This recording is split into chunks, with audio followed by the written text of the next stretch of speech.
नमस्कार दोस्तों, हमारे YouTube चैनल में आपका फिर से एक बार स्वागत है।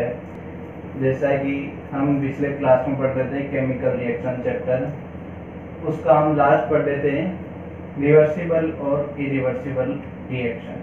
रिवर्सिबल इरिवर्सिबल के बाद हम आज पढ़ेंगे oxidation, reduction reaction, redox reaction and neutralisation. तीनों आज जिससे हम पहला लेने जा रहे हैं ऑक्सीडेशन और reduction. Oxidation, reduction, reaction. Oxidation reduction हम क्या जनरली हाइड्रोजन और ऑक्सीजन जो एलिमेंट उसका एडिशन और रिमूवल उसके बेसिस पर हम पढ़ते हैं ऑक्सीडेशन और रिडक्शन क्या होता है। हम अब बात करेंगे इनके अलग अलग बेसिस पर। हम बात करेंगे first oxygen atom base. Oxygen atom base किसी भी एलिमेंट या केमिकल कंपाउंड में ऑक्सीजन का ऐड होना, ये हमें बताता है ऑक्सीडेशन। ऑक्सीडेशन, एडिशन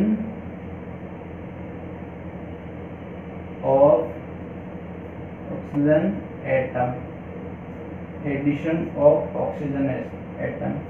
एग्जाम्पल इसका मैग्नीशियम प्लस ऑक्सीजन, तो ये बनता अपने MgO। यहाँ मैग्नीशियम का ऑक्सीडेशन हो रहा है। इसमें ऑक्सीडेशन हमने पहला बेस किया था O2। ऑक्सीडेशन में क्या होगा, ऑक्सीजन का जुड़ना, ऑक्सीजन जुड़ रहा, तो ये रिएक्शन क्या होगी, ऑक्सीडेशन रिएक्शन। ऑक्सीडेशन रिएक्शन, इसी को हिंदी में हम बोलते हैं ऑक्सीकारक। और अब नेक्स्ट रिडक्शन क्या होगा, इसके बेसिस पे reduction, removal of oxygen. Removal of oxygen ये क्या कहलाएगी अपने रिडक्शन रिएक्शन। रिडक्शन रिएक्शन जैसे हम एग्जांपल लेते जस्ट ये MgO, ये इसमें दो अलग अलग में ब्रेक हो जाएगा, मैग्नीशियम प्लस ऑक्सीजन। यहाँ देखो ऐड हो रहा है, यहाँ रिएक्टेंट साइड है, यहाँ प्रोडक्ट बन रहा है, यहाँ रिमूव हो रहा है ऑक्सीजन, मतलब गैस बन के निकल रही है, यहाँ हम ऐड कर रहे हैं। तो ऑक्सीजन बेसिस पर हम बताए ऑक्सीडेशन और रिएक्शन। अब हम बताएंगे hydrogen base, hydrogen atom base. Hydrogen atom में जस्ट ऑक्सीडेशन होता है रिमूवल ऑफ हाइड्रोजन एटम। क्या होता है oxidation, removal of hydrogen atom. किसी भी एलिमेंट या केमिकल कंपाउंड से हम हाइड्रोजन को रिमूव करेंगे तो वो रिएक्शन हमारी ऑक्सीडेशन होगी, रिमूवल ऑफ हाइड्रोजन एटम। तो इसका हम एग्जांपल लेते हैं H2S plus O2। H2S plus O2, तो ये क्या बनेगा, H2O बन जाएगा plus H2 plus S, sulphur. तो यहाँ क्या हो रहा, हाइड्रोजन का यहाँ से रिमूव हो रहा और ये बन रहा वाटर। तो क्या हो रहा, हाइड्रोजन का रिमूव होना, ये क्या कहलाएगा ऑक्सीडेशन। और इसी में रिडक्शन,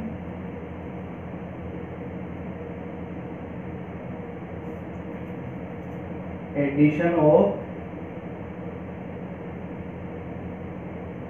हाइड्रोजन एटम। मतलब केमिकल कंपाउंड में हाइड्रोजन का ऐड होना, अपनी क्या कहलाएगा, रिडक्शन। हाइड्रोजन का ऐड होना रिडक्शन कहलाएगा। जैसे CH2, मैंने पिछली क्लास में भी एग्जांपल दिया था। CH2 इसे बोलते अपन एथीन, डबल बॉन्ड की वजह से प्लस H2, इसमें एडिशन हो रहा है। ये किस कंडीशन को हो रहा है, ये निकिल मेटल के प्रेजेंट में हो रहा है, और इसके लिए टेम्परेचर चाहिए 473 केल्विन और 100 एटमॉस्फेरिक प्रेशर चाहिए इस रिएक्शन को कंप्लीट के लिए।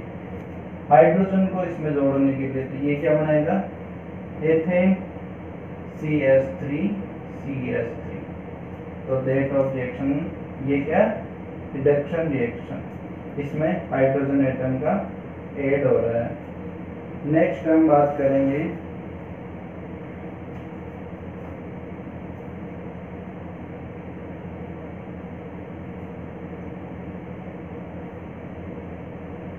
हमारे क्या हर रिएक्शन में हाइड्रोजन और ऑक्सीजन का एडिशन होना जरूरी तो नहीं है, तो हम अब अलग बेसिस पर देखेंगे हाइड्रोजन ऑक्सीडेशन और रिडक्शन।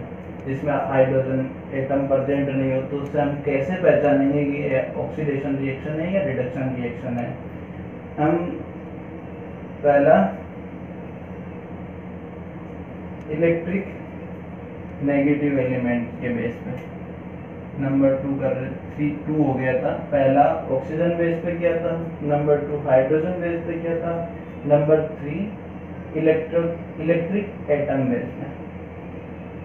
इलेक्ट्रिक पॉजिटिव एलिमेंट के, electric positive element, electric positive elements में इसमें ऑक्सीडेशन कैसे होगा,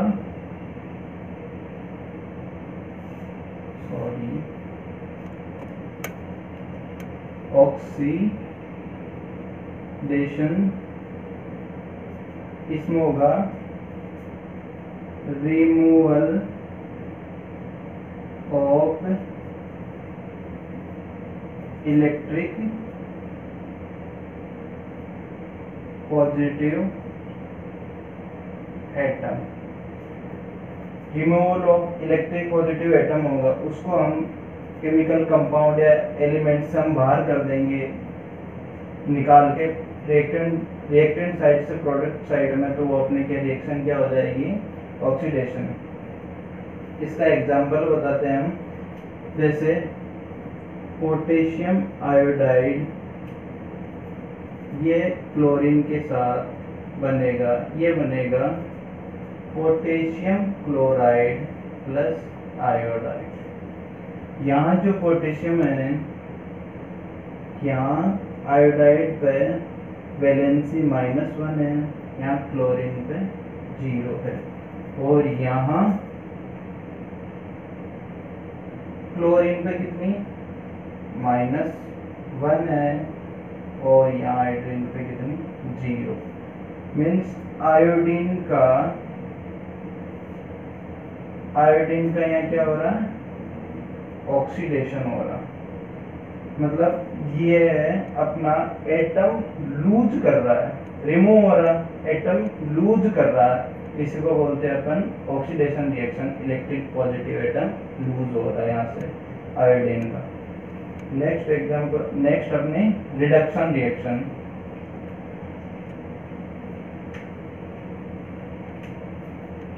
इसके बेसिस पर रिडक्शन रिएक्शन को कैसे पहचानेंगे अपन,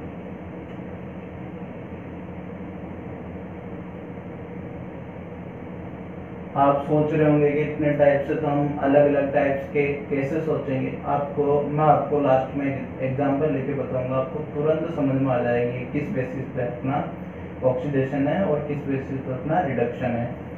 तो रिडक्शन रिएक्शन, इसमें addition of electric positive elements और एटम, कुछ भी, कि हम केमिकल कंपाउंड या मॉलिक्यूल में हम इलेक्ट्रिक पॉजिटिव एलिमेंट्स का एडिशन करेंगे तो वो क्या कहलाएगा अपन, एडिशन रिडक्शन रिएक्शन। ये हो जाएगी क्लोरीन प्लस Mg, ये बनेगा MgCl2। यहाँ क्या हो रहा है, पॉजिटिव बेसिस यहाँ से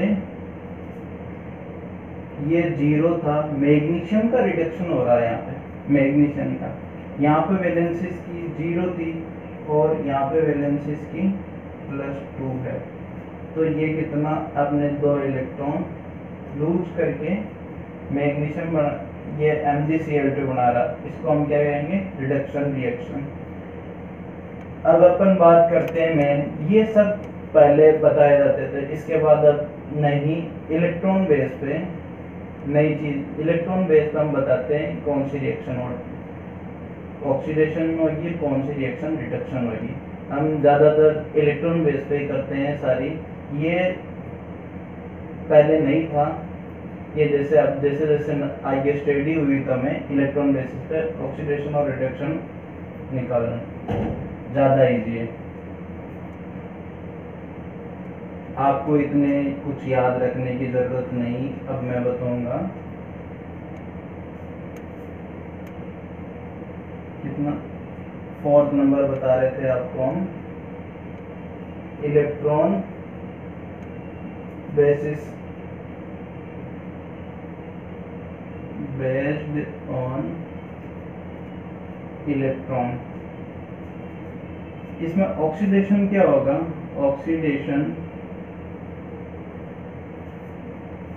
ऑक्सीडेशन होगा लूज ऑफ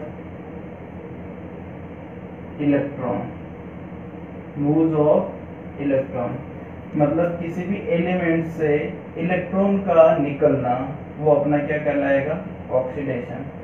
जैसे एक कोई एलिमेंट है, एलिमेंट से जब भी इलेक्ट्रॉन निकलेगा, जब भी इलेक्ट्रॉन निकलता है बाहर, तो ये बनता A प्लस, यहाँ पे इसकी वैलेंसी आ जाती है प्लस, जितने इलेक्ट्रॉन निकलेंगे उतने प्लस की वैलेंसी आ जाएगी इस पर।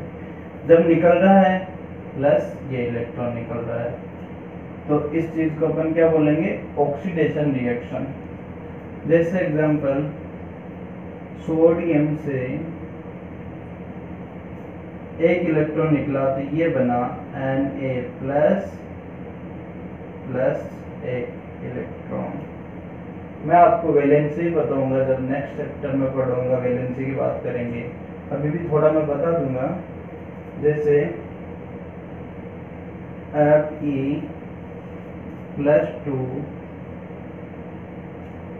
फेरस से ये बन जाएगा Fe+3 प्लस इलेक्ट्रॉन।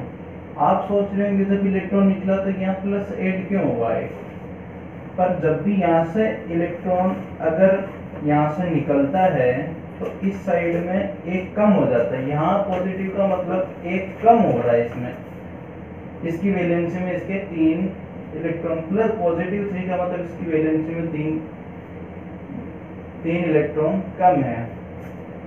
तो हम ऑक्सीडेशन में क्या होता है, लॉस ऑफ इलेक्ट्रॉन, ये हमारा क्या है, ऑक्सीडेशन। अब रिडक्शन की बात करेंगे,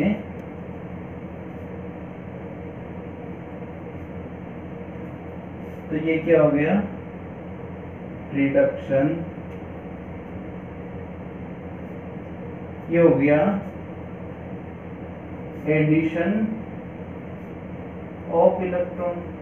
किसी भी केमिकल कंपाउंड या एलिमेंट्स में इलेक्ट्रॉन का ऐड होना, ये कहलाएगा अपना ऑक्सीडेशन रिडक्शन इक्वेशन। जैसे हम Na+ में इलेक्ट्रॉन ऐड करते हैं तो ये क्या बन जाएगा, सोडियम। नेक्स्ट एक और जैसे क्लोरीन, क्लोरीन में एक इलेक्ट्रॉन ऐड होता है तो यहाँ ये बनता क्लोरीन माइनस। तो मैंने क्या बताया था पिछली बार में, जब इलेक्ट्रॉन निकल रहा था तो यहाँ पॉजिटिव आ रहा था, अब ऐड होने के बाद इस क्लोरीन में एक इलेक्ट्रॉन एक्स्ट्रा इसके पास, इसलिए यहाँ माइनस आ रहा। जैसे एक Mg2 प्लस, इसकी वैलेंसी 2 है, इसमें 2 इलेक्ट्रॉन ऐड करने पर ये क्या बन जाएगा Mg। तो ये क्या हुआ, इसके पास 2 वैलेंसी थी, कमी थी, इसके पास 2 आ गए, तो पूरा बन गया एक कंप्लीट। सब अपने बैलेंस में अपना आप एक स्टेबल कंडीशन में सब रहना चाहते हैं, तो इसकी वैलेंसी यहाँ +2, तो इसको 2 इलेक्ट्रॉन मिले, ये अपनी स्टेबल पोजीशन में आ गया। तो आपका एक कंफ्यूजन दूर कर देता हूँ मैं सबसे पहले कि आप सोच रहे हैं ये A+ ये क्या हो रहा है। तो ये कोई अपना एलिमेंट है, उसमें जब एक इलेक्ट्रॉन निकालेंगे, रिमूव होता है, तो हमें क्या होगा A+। जब रिमूव करते हैं तो ये बन जाता है एक अपना इलेक्ट्रॉन लूज करके पॉजिटिव आयन बना लेता है। जब नेक्स्ट A+ का अपन एक और इलेक्ट्रॉन लूज करेंगे तो ये फिर से पॉजिटिव आयन बनाएगा, पर इसका एक इलेक्ट्रॉन और कम हो गया, तो ये बन जाएगा A2+ बनेगा +1 इलेक्ट्रॉन। जैसे ही एक इसका A2+ का 1 इलेक्ट्रॉन लूज करेंगे तो ये बन जाएगा A3+ वैलेंसी प्लस इलेक्ट्रॉन।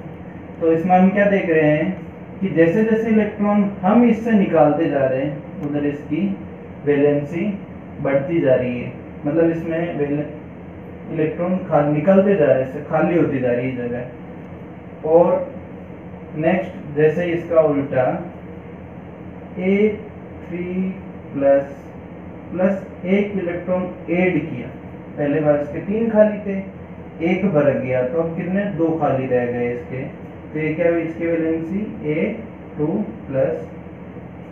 जैसे अपन इसको वापस करेंगे, इसके 2 खाली है A2+, इसमें एक इलेक्ट्रॉन ऐड करेंगे तो उसमें क्या हो जाएगा, ये बन जाएगा A+, 2 खाली था, एक भर गया, तो ये एक पॉजिटिव बनेगा। और इसको एक इलेक्ट्रॉन की जगह खाली थी, प्लस एक इलेक्ट्रॉन ऐड किया, ये बन जाएगा अपना A। आप सब समझ गए होंगे ये कि कैसे पॉजिटिव कैसे नेगेटिव हो रहे हैं। तो नेक्स्ट अपन बात करते हैं रेडॉक्स रिएक्शन, जो आपको एग्जाम में बहुत इंपॉर्टेंट है। बहुत बार इसकी डेफिनेशन नहीं पूछी जाती, इसके एग्जाम्पल पूछे जाते हैं। तो डेफिनेशन तो उम्मीद आप बुक से पढ़ लोगे, फिर भी मैं एक बार रेडॉक्स दिखा देता हूँ।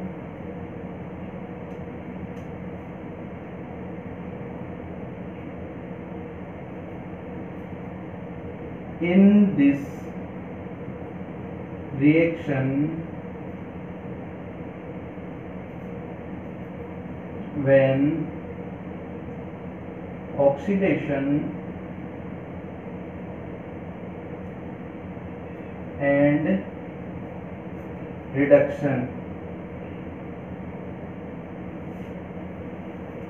both have सेम टाइम, इसको हम क्या कहते हैं, इसको ही हम जैसे ऑक्सीडेशन और रिडक्शन रिएक्शन एक ही साथ साथ एक ही टाइम पर होगी, उसको हम कहते हैं रेडॉक्स रिएक्शन। रेडॉक्स रिएक्शन का हम एग्जाम्पल के, ये आपको डेफिनेशन कहीं जैसे बहुत पूछ ले तो बात अलग, नहीं तो बहुत कम पूछता है, इसका एग्जाम्पल पे ज़्यादा ध्यान दिया। एग्जाम्पल बहुत ज़्यादा पूछते हैं इसके, कोई भी एग्जाम्पल दे देगा आपको एग्जामिनर, जैसे जिंक प्लस कॉपर सल्फेट, तो ये इसको डिस्प्लेस कर देगा जिंक सल्फेट प्लस कॉपर। आपको होगा कि सर ये तो हम डिस्प्लेसमेंट रिएक्शन में पढ़ा था, तो ये सही है, ये डिस्प्लेसमेंट रिएक्शन ही है। आपको रिएक्टिव सीरीज याद रखनी पड़ेगी जब भी आपका ये सब आगे पॉसिबल होगा। तो यहाँ जिंक की रिएक्टिविटी कॉपर से ज़्यादा आती है, इसको रिप्लेस कर देगा और ये क्या बना लेगा, जिंक सल्फेट। तो ये डिस्प्लेसमेंट तो हो गया। अब मैं बात करूँगा आपको वैलेंसी, जैसे नॉर्मल बता दूँ, इसको करने से पहले वैलेंसी कैसे निकालेंगे, how to find valency of an atom. हमको 3-4 चीज़ों की आपको याद रखनी पड़ेगी। जैसे हाइड्रोजन की होती है +1, हाइड्रोक्सिल आयन की होती है OH की -1, क्लोरीन की, ब्रोमीन की, आयोडीन की, फ्लोरीन की, इनकी होती है -1, ऑक्सीजन की होती है -2, ऑक्सीजन की होती है -2, हाइड्रोजन, ऑक्सीजन और क्लोरीन और ब्रोमीन, ये इससे अभी इतना काम चल जाएगा अपने। जब भी नेक्स्ट चैप्टर में हम पीरियोडिक टेबल में पढ़ेंगे, हम पूरा एकदम सबका बताएंगे हम वैलेंसी कैसे फाइंड करते हैं। जैसे अभी इसमें ये सिंगल है, जिंक यहाँ सिंगल है, तो इसकी वैलेंसी यहाँ कितनी है, 0 है। पर यहाँ कॉपर की वैलेंसी कैसे फाइंड करेंगे, मैं आपको बता दूं, SO4 की वैलेंसी होती है -2। कितनी होती है, -2। तो मैं आपको बता दूं, अपने कॉपर की वैलेंसी निकालनी, CuSO4 में कॉपर की वैलेंसी निकालनी है। तो हम क्या करेंगे, यहाँ कॉपर ऐसे कैसे रखेंगे, प्लस मैंने SO4 सल्फेट की क्या बताई थी, -2, यहाँ रखेंगे -2 = 0। तो ये कॉपर की वैलेंसी, इसको उधर ले जाएंगे तो ये क्या आ जाएगी, +2। यहाँ कॉपर की वैलेंसी क्या हो जाएगी अपने, +2, यहाँ क्या हो जाएगी, +2। यहाँ जिंक की, अगर इसकी -2 जैसे कॉपर, तो इसकी जिंक की यहाँ कितनी हो जाएगी, +2। और कॉपर के साथ कोई एलिमेंट्स नहीं है, सिंगल रहती है, इसकी क्या हो जाएगी, 0। अब मैंने आपको बताया था ऑक्सीडेशन क्या होता है, लूज ऑफ इलेक्ट्रॉन, मतलब अपना इलेक्ट्रॉन लूज करके। जैसे इसमें बताऊं, जो जिंक 0 से +2 में जा रहा है, 0 से +2 में, मतलब इसने अपने 2 इलेक्ट्रॉन लूज किए हैं, 2 इलेक्ट्रॉन लूज किए, तो लूज करना मतलब ऑक्सीडेशन हो रहा है। ये क्या हो रहा है, ऑक्सीडेशन, लूज ऑफ इलेक्ट्रॉन। और यहाँ पे कॉपर क्या है, यहाँ +2 था, अब यहाँ उसके पास कितने, 2 वैलेंसी थी, मतलब 2 इलेक्ट्रॉन की जगह खाली थी, और यहाँ 0, मतलब कुछ भी खाली नहीं। तो यहाँ क्या हो रहा है, इलेक्ट्रॉन इसमें ऐड हो रहा है। तो ये क्या, ये अपने रिडक्शन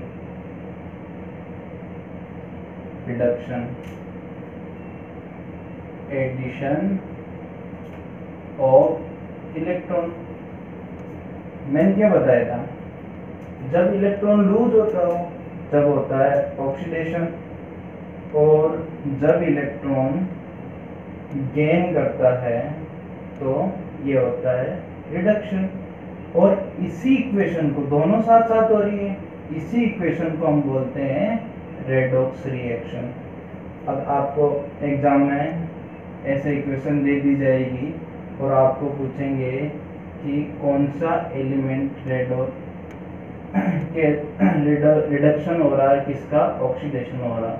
तो यहाँ पे जिंक का क्या हो रहा है, ऑक्सीडेशन, क्योंकि ये अपने 2 इलेक्ट्रॉन लूज करके क्या बना रहा है, जिंक सल्फेट, तो इसका हो रहा है ऑक्सीडेशन। यहाँ ये अपने 2 इलेक्ट्रॉन गेन करके ये क्या बना रहा है, गेन, ये बना रहा रिडक्शन। और इसी कंप्लीट जो रिएक्शन को बोलते हैं अपन रेडॉक्स रिएक्शन। हम अपन एक एग्जांपल और लेते हैं, उसको और आपको क्लियरिटी आएगी।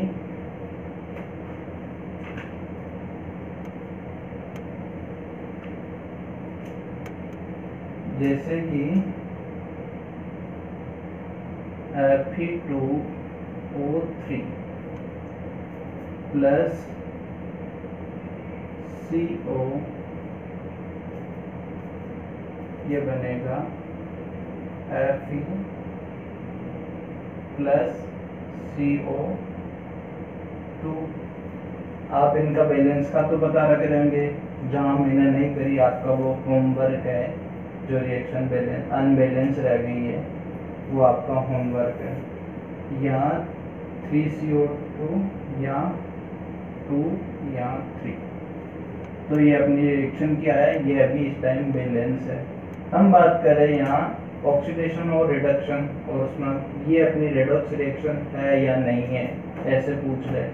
ऑक्सीडेशन रिडॉक्स होने के लिए हमें यहाँ ऑक्सीडेशन भी होना चाहिए और रिडक्शन भी होना चाहिए। तो हम यहाँ पे क्या लिखेंगे, इसकी वैलेंसी। मैंने आपको बताया था Fe2O3 की कैसे लिखेंगे वैलेंसी, इसको लिखेंगे 2 Fe, ऑक्सीजन, एक ऑक्सीजन की मैंने कितनी बताई थी, -2, तो यहाँ क्या होगी 3, ये कितने 3 ऑक्सीजन है, 3 -2 = 0, तो 2 Fe -6 उधर जाएगा तो +6, और ये इधर करेंगे Fe क्या आ जाएगी +3, इसकी क्या आ जाएगी +3, इसकी वैलेंसी आ जाएगी। तो यहाँ आयरन की वैलेंसी क्या है +3 +3। अब यहाँ अपन करेंगे कार्बन की। हमेशा अपन वैलेंसी हाइड्रोजन और ऑक्सीजन एटम को छोड़ के दूसरे एटम की वैलेंसी निकालती जब भी अपने ऑक्सीडेशन और रिडक्शन रिएक्शन रेडॉक्स की बात करेंगे जब। तो यहाँ अपन कार्बन की क्या होगी वैलेंसी CO, C की अपने को पता नहीं है नो, और ऑक्सीजन की मैंने क्या बताई थी -2 = ये 0 के इक्वल रखेंगे। तो C की वैलेंसी यहाँ कितनी है +2, तो यहाँ कार्बन की वैलेंसी यहाँ कितनी है +2, यहाँ कार्बन की वैलेंसी कितनी +2। तो यहाँ अब इसके साथ कोई नहीं है तो इसकी वैलेंसी यहाँ कितनी 0। अब यहाँ कार्बन की वैलेंसी क्या है CO2 में C अपने पास 1 है, ऑक्सीजन कितने अपने पास 2 है, एक ऑक्सीजन की कितनी होती है -2 = 0, ये कितना 2, ये -4 बनेगा, उधर जाएगा तो +4, कार्बन की वैलेंसी कितनी आ जाएगी +4, यहाँ कितनी आ जाएगी +4। आप मेरे हिसाब से इलेक्ट्रॉन गेन और लूज अच्छी तरीके से समझ चुके होंगे, जैसे मैंने आपको एक एग्जांपल लेके बताया था उससे। इसकी वैलेंसी कितनी है +4। तो अपन यहाँ से देखते हैं आयरन +3 से 0 जा रहा, +3 मतलब इसके पास खाली थे और अब भर गए, तो +3 से 0 मतलब इसने इलेक्ट्रॉन गेन किए, गेन का मतलब ये क्या हो रहा है, आयरन का रिडक्शन हो रहा है। मैंने क्या बताया था, गेन इलेक्ट्रॉन गेन रिडक्शन और इलेक्ट्रॉन लूज ऑक्सीडेशन। यहाँ क्या हो रहा, कार्बन 2 से 4, यहाँ ऑलरेडी 2 खाली थे और यहाँ नई जगह गया तो ये क्या, यहाँ 2 और एक्स्ट्रा खाली हो गए, मतलब इसमें 2 और इलेक्ट्रॉन लूज कर दे तो यहाँ क्या हो गया, इसका ऑक्सीडेशन। यहाँ रिडक्शन और यही रिएक्शन क्या होती है, रेडॉक्स रिएक्शन। रेडॉक्स रिएक्शन में आपको, आप अच्छी तरीके से रेडॉक्स रिएक्शन समझ चुके होंगे। मैं अब आपको ऑक्सीडेशन और रिडक्शन में तुरंत एक लिस्ट बनवा देता हूँ ताकि आपको अच्छे से याद हो, एग्जाम में आप अच्छे से लिख पाए। दोनों में डिफरेंस बता देता हूँ, ऑक्सीडेशन और रिडक्शन में।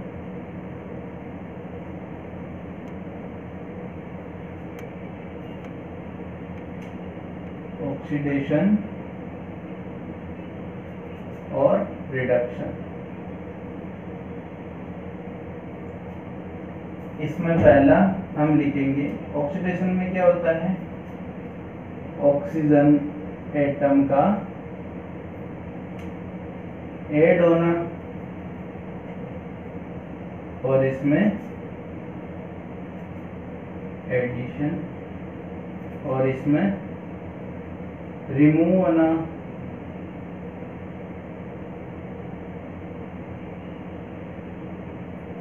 दूसरा हम क्या कर रहे थे, हाइड्रोजन बेस पे, दूसरा हाइड्रोजन बेस पे, तो इसमें रिमूवल ऑफ हाइड्रोजन एटम।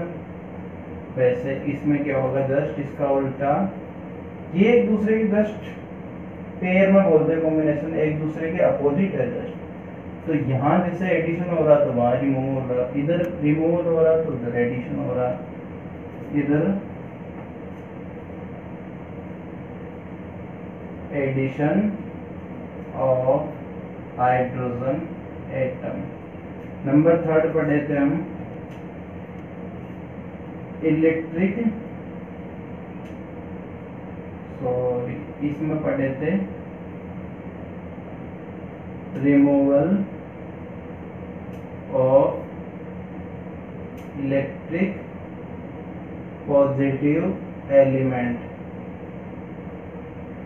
और इसमें पढ़े थे अपन 3rd में addition of electric positive element. Number 4 पढ़े थे अपन addition of electric negative element और इधर removal of electric negative element.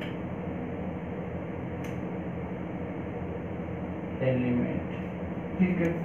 5वां हम पढ़े थे ऑक्सीडेशन में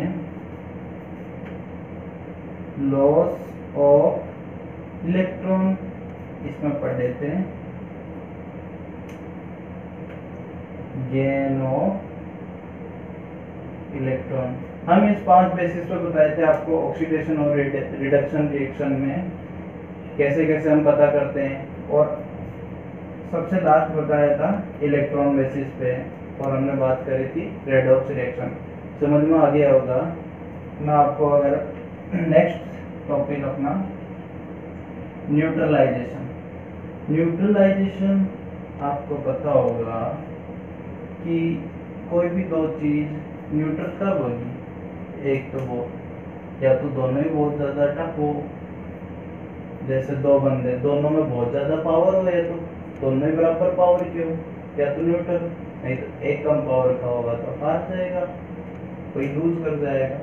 इसमें न्यूट्रलाइजेशन हम पढ़ते हैं एसिडिक और बेसिक के बेस पे हम पढ़ेंगे न्यूट्रलाइजेशन।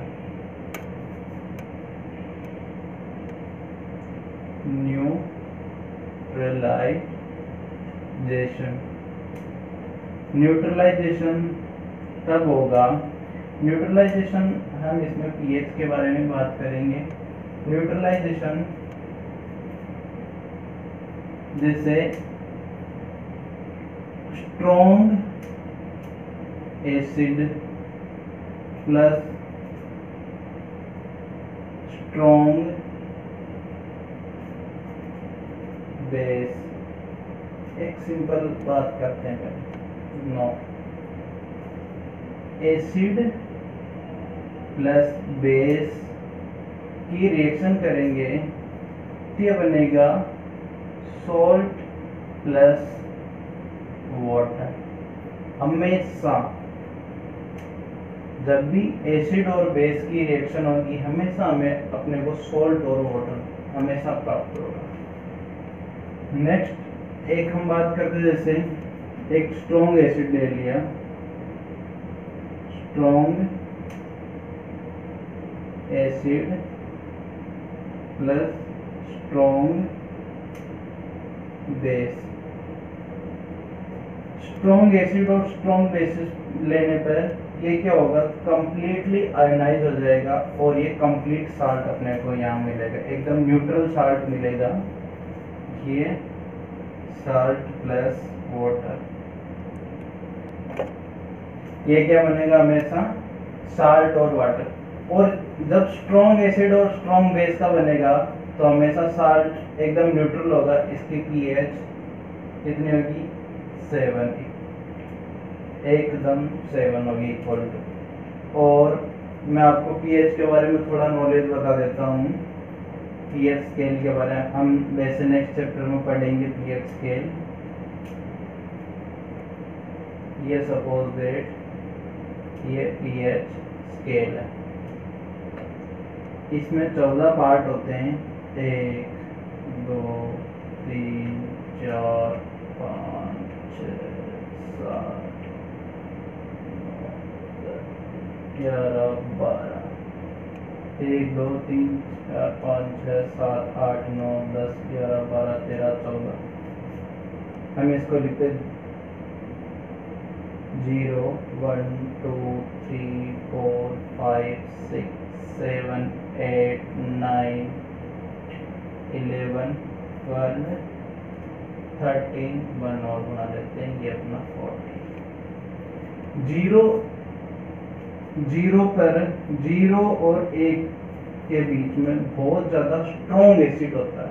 जो स्ट्रॉन्ग एसिड होगा उसकी पीएच हमेशा 0 1 2 के बीच में होगी, और जो स्ट्रॉन्ग बेस होगा उसकी 13 to 12 उसकी पीएच होगी। पीएच 7 पे केमिकल कंपाउंड कंप्लीटली जिस न्यूट्रल होगी, इसको हम पीएच स्केल आती है, लिटमस पेपर से भी अपन इसको चेक करते हैं, वो आपके नेक्स्ट चैप्टर में बताया जाएगा, पर यहाँ पर मैं थोड़ा पीएच का आइडिया दे रहा हूँ। जब भी 7 से कम होगी तो ये क्या होगा, एसिडिक होगी, एसिडिक, और 7 से ज़्यादा होगी तो ये क्या होगा, बेसिक नेचर होगा। इस बेसिक नेचर होगा केमिकल कंपाउंड का। तो एसिड 7 से कम और बेसिक 7 से ज़्यादा, 7 पे क्या होगी, न्यूट्रल। तो मैं इसको आपको इसी स्ट्रॉन्ग एसिड और स्ट्रॉन्ग बेस का एक एग्जांपल लेता हूँ। जैसे अपने हाइड्रोक्लोरिक अम्ल एक स्ट्रॉन्ग एसिड है, HCl, sodium hydroxide strong base. जब इनका रिएक्शन करेंगे तो हाइड्रोजन आयन और हाइड्रोक्सिल आयन ये दोनों तुरंत ये बन जाएगा वाटर, और ये क्या बन जाएगा अपने NaCl। आपको पता होगा खाने का जो सॉल्ट होता है नमक, उसका ये फॉर्मूला NaCl। स्ट्रॉन्ग एसिड और स्ट्रॉन्ग बेस से ये बनता है। एक दूसरा देखते हैं, स्ट्रॉन्ग बेस की जब अपन वीक बेस लेते हैं, वीक बेस, स्ट्रॉन्ग एसिड और वीक बेस, जो साल्ट बनेगा ना वो पूरा डाइल्यूट नहीं होगा, पूरा आयोनाइज नहीं होगा, साल्ट बनेगा वो थोड़ा एसिडिक साल्ट बनेगा, एसिडिक उसका नेचर होगा, एसिडिक साल्ट। तो इसकी अगर ये एसिडिक होगा तो इसकी पीएच क्या होगी, pH less than 7, less than 7 होगा जब भी, तो 7 पर एक्चुअल न्यूट्रल हो जाता है, लेस देन 7 पे ये पीएच एसिडिक साल्ट होगा। जब हम इसी की जगह इसका एक एग्जांपल ले लेते हैं, स्ट्रॉन्ग एसिड HCl, हाइड्रोक्लोरिक अम्ल, और वीक बेस ले लेते हैं अपन, सॉरी एक मिनट, वीक बेस अपन ले लेते हैं यहाँ पे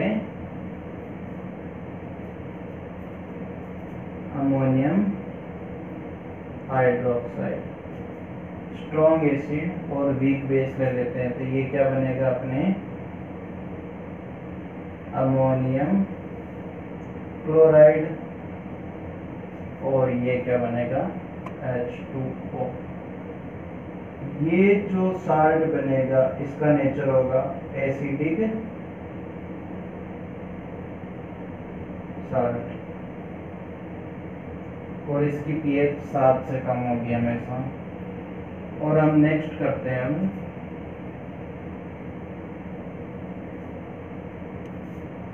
स्ट्रॉन्ग एसिड, अब अपन स्ट्रॉन्ग बेस रखते हैं, स्ट्रॉन्ग बेस रखते हैं और वीक एसिड रखते हैं, वीक एसिड रखते हैं। जैसे स्ट्रॉन्ग बेस अपने पास क्या है, weak acid CH3COOH। Acidic acid हम लेते हैं, ये अपना वीक बेस है एसिडिक एसिड, और स्ट्रॉन्ग बेस हम सोडियम हाइड्रोक्साइड लेते हैं। तो अपना जब ये साल्ट बनेगा, सोडियम एसीटेट बनेगा, ये CH3COONA प्लस H2O। तो इसका नेचर जो स्ट्रॉन्ग होगा तो उसका नेचर क्या होगा, बेसिक नेचर होगा। साल्ट की कैरेक्टरिस्टिक क्या होगी, प्रॉपर्टी, ये बेसिक साल्ट होगा, बेसिक साल्ट होगा तो इसकी पीएच ग्रेटर देन 7 होगी, इसकी पीएच कितनी होगी, ग्रेटर देन 7। और नेक्स्ट, जब वीक एसिड और वीक बेस हो तो हम क्या करेंगे, weak acid plus weak base, तब भी सॉल्ट प्लस वाटर तो बनेगा ही। एग्जांपल लेते हैं, वीक एसिड, एसिटिक एसिड ले लेते हैं चलो, और वीक बेस ले लेते हैं अपन NH4 अमोनियम हाइड्रोक्साइड। तो ये क्या बनेगा अपने, इसका नेचर ये बनेगा अपने सोडियम CH3COONA प्लस H2O। तो ये जो बनेगा ये बिल्कुल लो क्वालिटी का साल्ट होगा। इसी के साथ फ्रेंड्स हम आज का लेक्चर समाप्त करते हैं, और लेक्चर अच्छा लगे तो प्लीज़ लाइक, कमेंट और शेयर करिएगा। Thank you. और आप हमारे चैनल को सब्सक्राइब नहीं किया तो सब्सक्राइब कर ले और बेल आइकन को ज़रूर दबा लें। अगर आपको लेक्चर अच्छा लगे तो ज़रूर टाइम टू टाइम हमारे साथ बने रहिए।